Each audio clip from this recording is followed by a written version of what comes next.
চট্টগ্রাম, কক্সবাজার, রাঙামাটি, বান্দরবানে ভূমিধসের শঙ্কা করছে জেলা প্রশাসন। এ বিষয়ে আরও জানাতে কক্সবাজার থেকে যুক্ত হচ্ছেন সহকর্মী আজিম নিহাত। আজিম, ভূমিধসের শঙ্কা তো রয়েছে, জেলা প্রশাসনের পক্ষ থেকে কোনো ধরনের ব্যবস্থা নেওয়া হয়েছে কিনা? নগদের কাছে সব গ্রাহকই প্রিয়, তাই তো সারা দেশে ক্যাশ আউট চার্জ সবচেয়ে কম।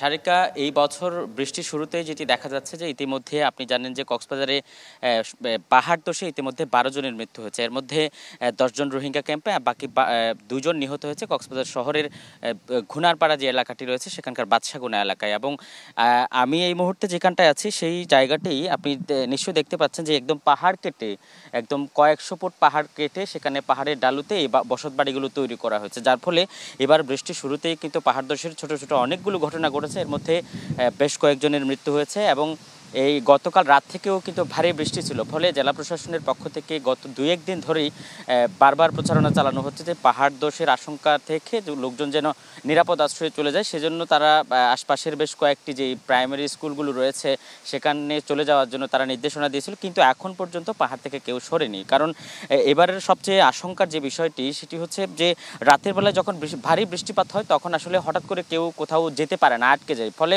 এই দুর্ঘটনাগুলো বারবার ঘটছে।